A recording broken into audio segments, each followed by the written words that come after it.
Hello and welcome, I'm Joshua Barnes and you're watching NewsX World. Let's first take a look at our top stories. Indian Prime Minister Narendra Modi warns Pakistan that there will be further cross-border strikes if there are further terror attacks on India. President Donald Trump says trade was a key factor in ceasefire talks, a claim denied by India. Meanwhile, President Trump has offered to join potential Russia-Ukraine peace talks in Turkey. Ukrainian President Volodymyr Zelensky said he would meet Putin for direct negotiations on May the 15th after Western leaders pushed for a 30-day ceasefire. Global stock markets surged after the US and China agreed to slash steep tariffs for 90 days, bringing an end to a near-trade standstill between the world's top two economies. Meanwhile, India proposes retaliatory duties against US aluminium and steel tariffs.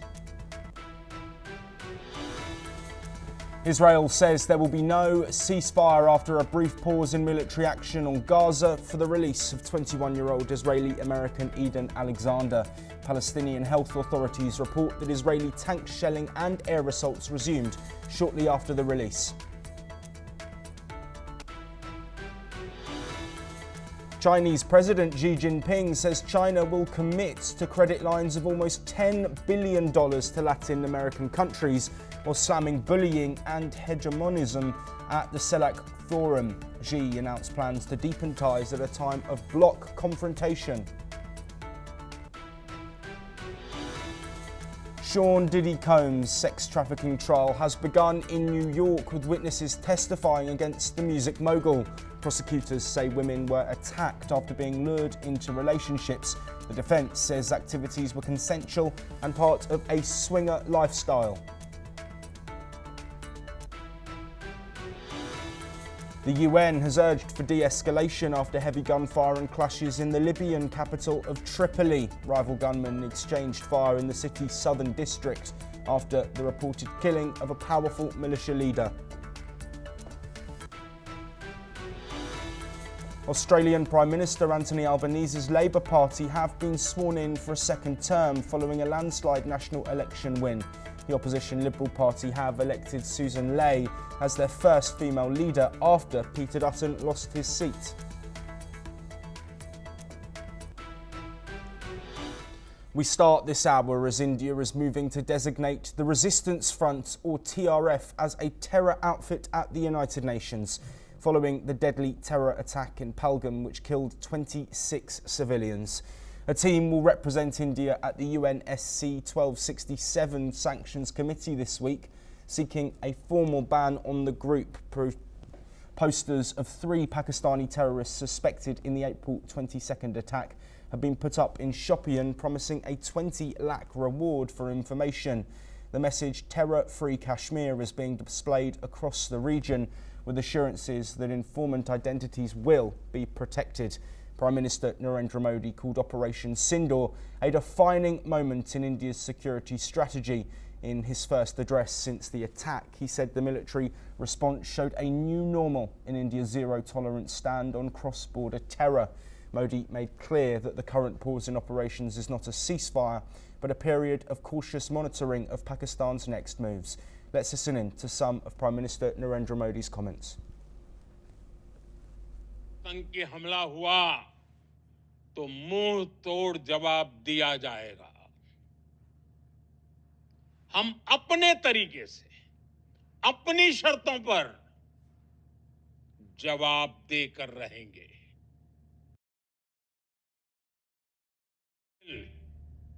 Bharat नहीं सहेगा।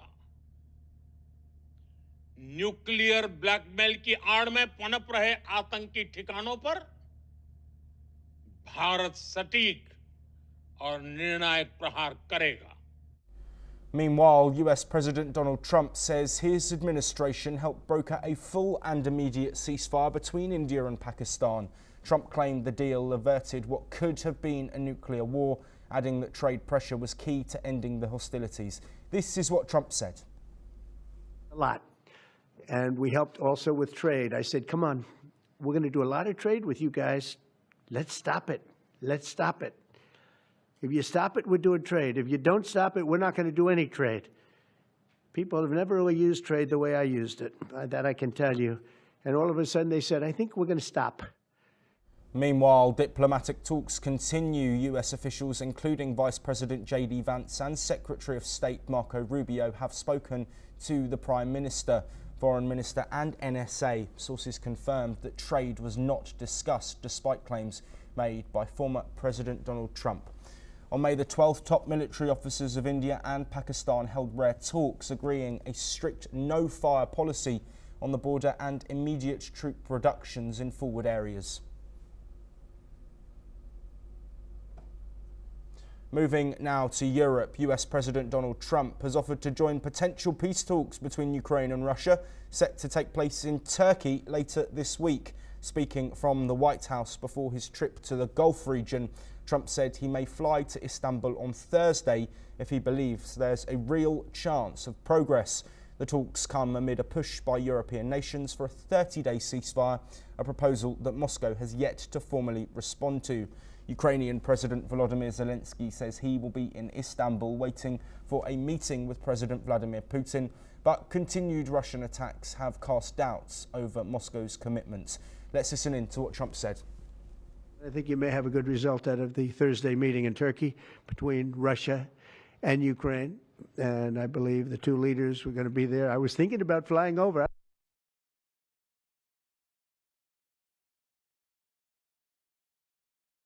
To hold talks after President Donald Trump offered to join prospective Ukraine-Russia talks later this week in Turkey.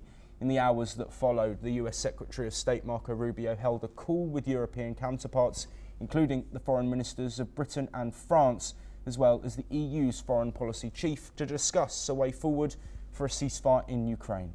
Ukraine's Foreign Minister Andriy Sybiha and his German and Polish counterparts also took part in the call, according to a State Department readout.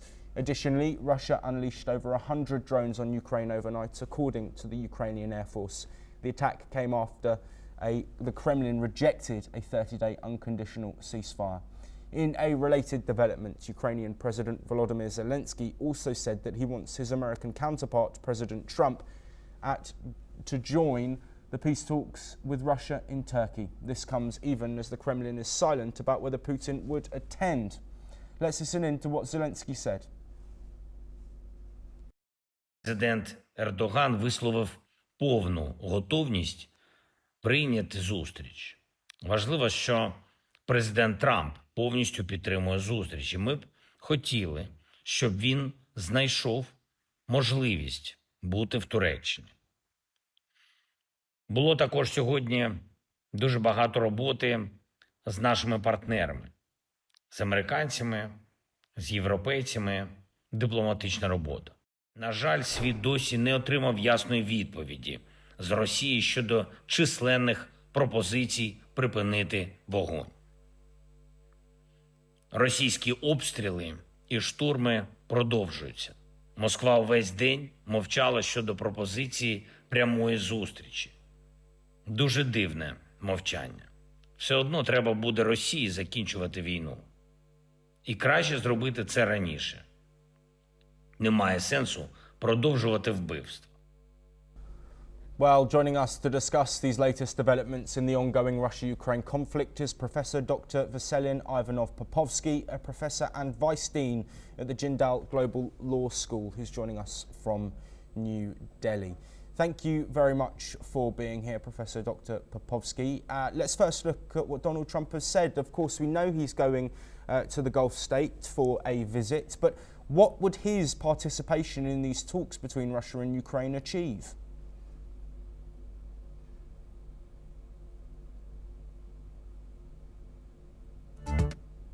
Going to Istanbul. In fact, he can deliver a lot. If he simply tells Putin, pick up your phone, call your generals and cease fire, that will be historic. If Donald Trump really wants to remain in history and get a Nobel Peace Prize, that's what he should do. And there is no really any option left for Putin.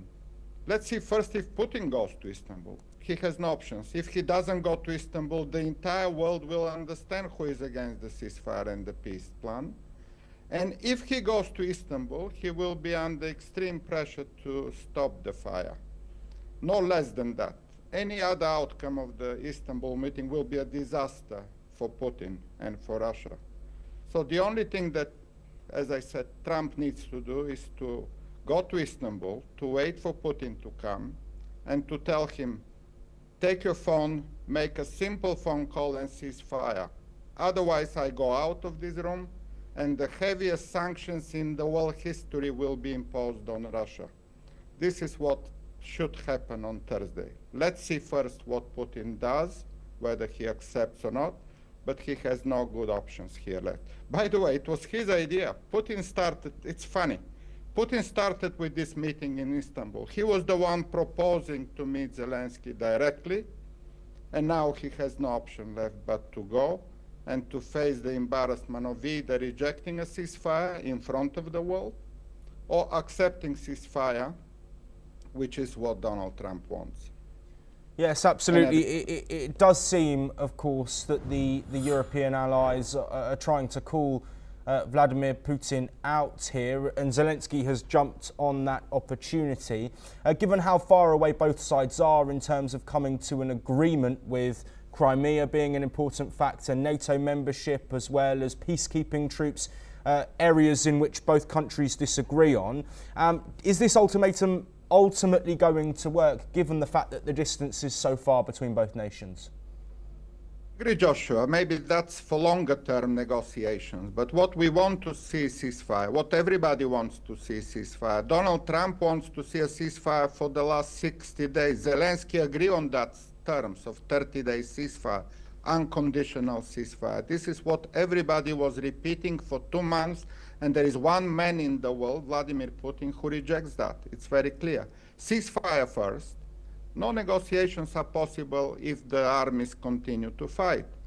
A simple phone call to the generals to stop fire, and the next minute, even in Istanbul, they can sit on the same table where they are in Istanbul and start talking about everything else, territories, sanctions, and future security guarantees and everything else.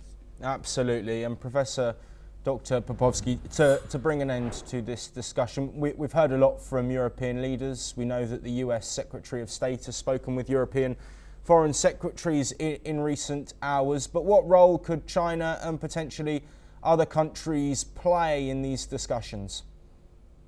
Yes, you are right. We have United States and Europe now united, finally, and very importantly, because these are the biggest power, United States and European Union, but also Japan, South Korea, Australia, Canada.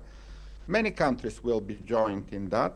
Now, China, Xi Jinping visited Moscow on the 80th anniversary of the end of the Second World War, but the visit looked very interestingly. It was Xi Jinping basically saying, Russia is my slave. I can do whatever I want. In fact, it was the Chinese who provided the security of that Red Square in Moscow. In fact, it was a very interesting message to the world that China is putting Russia under its arm, and it can do whatever Xi Jinping wants with Russia. So it was not a victory for Putin at all that Xi Jinping was in Moscow. Absolutely not. China has its own global strategic vision, and it may also include a ceasefire. Actually, China would demand territorial sovereignty and independence of Ukraine, and it's always been the case. China does want a global world order, which will allow it to trade and to have a freedom of movement, freedom of trade. These are all very important Chinese objectives. So again, I don't see any chance for Vladimir Putin anymore. Even China will definitely show some general support, but will demand ceasefire, peace in Ukraine, and obviously territorial sovereignty and independence for Ukraine as well. Yes, Professor Dr. Veselin. Ivanov, Papovski, thank you ever so much as always for joining us. All eyes will be on whether Russia accepts these peace talks that are set to take place in Turkey on the 15th of this month, and we will of course bring you all of those updates as they happen. We head now to the Middle East. An Israeli-American hostage has been released after 19 months in captivity in Gaza during a brief pause in fighting on Monday and reunited with his family. Israel's military received Idan Alexander from the International Committee of the Red Cross, which facilitated his transfer from Hamas. Alexander was taken to an Israeli military facility and joined by his family members. This came after fighting had been halted in Gaza after Israeli Prime Minister Benjamin Netanyahu has said Israel would pause its operations to allow for the hostage release. However, the Israeli military said today that they struck a hospital in southern Gaza housing Hamas, ending the brief pause in fighting. The military stated in a Telegram post that Hamas had been operating from within a command and control centre at the Nasser hospital in Khan Yunis. As per reports, the bombing killed 2 people, including a journalist named Hassan Eslai, who was seeking treatment in the hospital.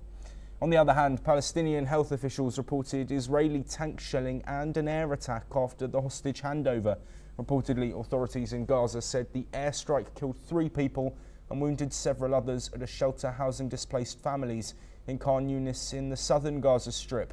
A woman was also killed and several other people wounded when a tank shells hit a school housing displaced families in the Taffa neighbourhood in the north of Gaza. Meanwhile, Israel is set to send a delegation to Doha, Qatar, to try to negotiate a hostage ceasefire deal to enable the release of the remaining Gaza captives, according to the Prime Minister's office. The announcement came after Prime Minister Benjamin Netanyahu spoke with US President Donald Trump and following a meeting with US Special Envoy Steve Witkoff and US Ambassador Mike Huckabee. Global stock markets have surged on Monday after US and China agreed to slash steep tariffs for at least 90 days, tapping the brakes on a trade war between the world's 2 biggest economies that had fed fears of a global recession. But the temporary pause has reportedly done little to address the underlying schisms that led to the disputes, including the US trade deficit with China and US President Donald Trump's demand for more action from Beijing to combat the US fentanyl crisis. According to reports, under the temporary truce, the US will cut extra tariffs it imposed on Chinese imports last month from 145% to 30% for the next 3 months, while Chinese duties on the US imports will fall to 10% from 125%. Moreover, US Trade Representative Jameson Greer said in an interview that in addition to the tariff reductions, China has agreed to lift export countermeasures issued after April the 2nd, including restrictions on rare earth minerals and magnets used widely in high-tech manufacturing. Meanwhile, financial markets cheered the reprieve in the conflict as Wall Street stocks finished sharply higher, with the S&P 500 closing at its highest level since March the 3rd and the tech-heavy Nasdaq Composite recording its highest close since February the 28th. Let's listen in to what Scott Bessent and Jameson Greer had said. We have reached an agreement on a 90-day pause and substantially moved down the tariff levels. Both sides on the reciprocal tariffs will move their tariffs down 115%. Just like with all our other trading partners, as long as there is good faith effort, engagement, and constructive dialogue, then we will keep moving forward. We retain our 10% global baseline tariff, which we have on other countries.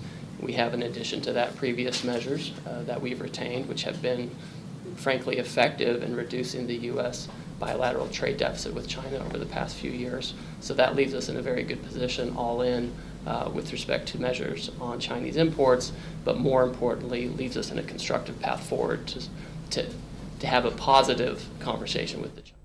Meanwhile, Trump has also said that he expects to speak to China's President Xi Jinping at the end of the week. Let's listen in to Donald Trump. The talks in Geneva were very friendly. The relationship is very good. We're not looking to hurt China. China was being hurt very badly. They were closing up factories. They were having a lot of unrest. And they were very happy to be able to do something with us. And the relationship is very, very good. I'll speak to President Xi maybe at the end of the week. We have some other things we're doing. Well, staying with trade, India has formally notified the World Trade Organization that it plans to impose duties on select US goods in response to America's continued tariffs on Indian steel and aluminium. New Delhi's move comes just as both nations enter bilateral trade talks this week in the US. The proposed duties, if enacted, could impact over $7 billion worth of US exports to India, with duty collection potentially nearing $2 billion. New Delhi argues that the US tariffs imposed under national security claims are inconsistent with WTO rules and amounts to undeclared safeguard measures. India has also reserved the right to suspend concessions on American goods, starting 30 days from its WTO notification. Trade officials say this is part of a wider strategy to pressure Washington into fairer trade terms ahead of the finalisation of a bilateral deal. Moving on now, Chinese President Xi Jinping has vowed to deepen ties with Latin America and the Caribbean while slamming what he called bullying and hegemonism, a thinly veiled swipe at the United States. Xi said there are no winners in trade wars and warned that bullying and hegemony only leads to isolation. Let's listen in. 世界百年变局加速演进，多重风险交织叠加，各国唯有团结协作，才能维护世界和平稳定，促进全球发展繁荣。关税战、贸易战没有赢家，霸凌霸道只会孤立自身。 While addressing leaders gathered in Beijing for the China Community of Latin America and Caribbean States Forum, Xi called for unity and cooperation amid what he described as a period of bloc confrontation. Xi also hailed China's friendly ties with Latin America and the Caribbean. Let's listen in. 对地缘政治和阵营对抗、暗流涌动、单边主义、 保护主义逆流增长，中方愿同拉方携手启动5大工程，共谋发展振兴，共建中拉命运共同体。10年来，在双方精心培育下，中拉论坛已经从一颗 稚嫩幼苗成长为挺拔的大树，我感到十分欣慰。中国同拉美和加勒比地区虽然相距遥远，但双方友好交往源远流长。 He announced that China would provide $9.2 billion in credit to support development in the region. Let's listen in. 为支持拉美和加勒比国家发展，中方将向拉方提供660亿元人民币信贷资金额度。 Well, the summit comes as Latin America has become a key strategic arena in the geopolitical tussle between Beijing and Washington. Among those attending the forum were Brazilian President Lula da Silva, Chilean President Gabriel Boric and Colombian President Gustavo Petro. Petro had stated last week he intends to sign onto China's Belt and Road Initiative. Moving on now, armed clashes have broken out in Libya's capital, Tripoli, after reports of the killing of a powerful militia leader. Residents say heavy gunfire echoed across several neighbourhoods on Monday night, including Abu Salim and Saleh Eddin. The leader killed is reportedly Abdul Ghani Kikli, also known as Ghaniwa, who commanded the support force apparatus, a militia group under the country's presidential council. The group operates in Abu Salim, one of Tripoli's most densely populated areas. Libya's Interior Ministry urged residents to stay indoors for safety. Panic spread through the city as drivers sped through the streets shortly after the Defence Ministry claimed it had regained full control of the Abu Salim area. The University of Tripoli has suspended all classes and administrative operations until further notice. Libya has been gripped by unrest since the 2011 NATO-backed uprising. A fragile ceasefire has held since 2020, but clashes between rival factions continue to destabilise the country.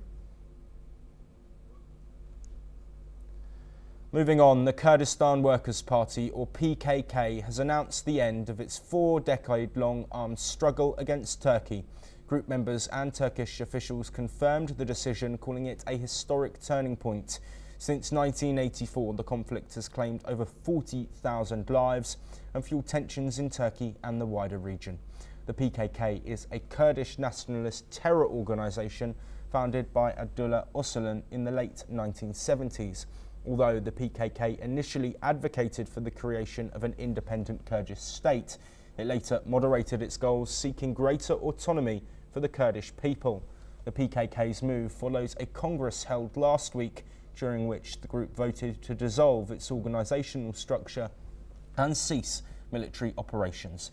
Turkish President Tayyip Erdogan welcomed the announcement, describing it as a major step towards a terrorism-free Turkey and promising to closely monitor the disarmament process. However, PKK officials said disarmament depends on Ankara's approach to Kurdish rights and the future of PKK fighters. Despite the positive signals, many questions remain, including the role of jailed PKK leader Abdullah Öcalan in the transition. Moving on now, and in a stunning twist in the Philippine midterm elections, former President Rodrigo Duterte has been elected mayor of his family's stronghold in Davao. This comes despite the former leader being detained in The Hague and awaiting trial by the International Criminal Court. The 80-year-old populist return to power is a symbolic blow to President Marcos Jr. He had approved Duterte's arrest earlier this year, a move that has since ignited a political civil war between the two once allied families. Duterte's win solidifies his family's grip over the southern region, even as his daughter, Vice President Sara Duterte, faces an impeachment trial backed by the Marcos camp. With 80% of the votes counted, only 5 Senate seats have gone to Marcos allies.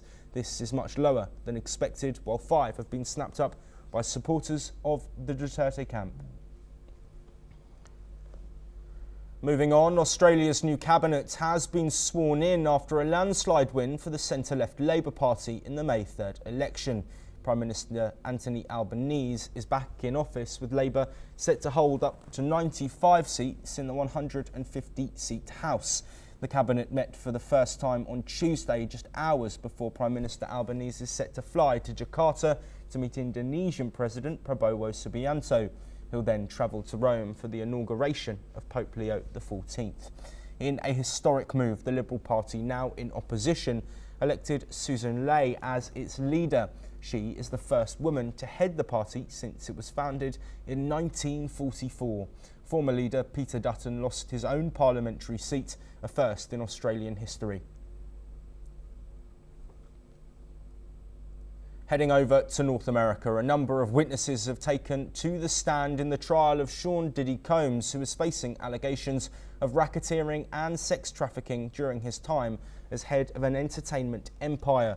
Prosecutors said in opening statements of the federal sex trafficking trial that Combs used violence and threats of reputational ruin to control women who he abused for years. Meanwhile, the rapper's attorneys defended his swingers lifestyle.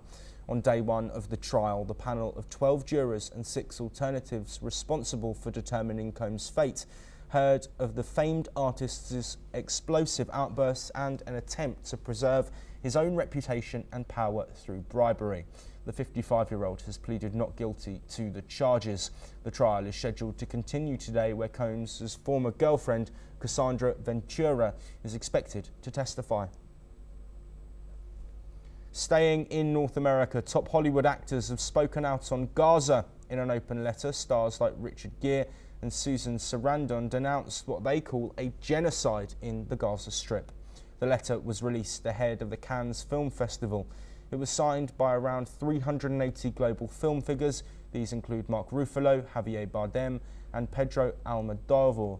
French paper Libération published the letter. It comes just days after former EU diplomat Joseph Borrell said Israel showed genocidal intent. Well, that's all we have time for, but we will continue to bring you more of the latest breaking news from across the world.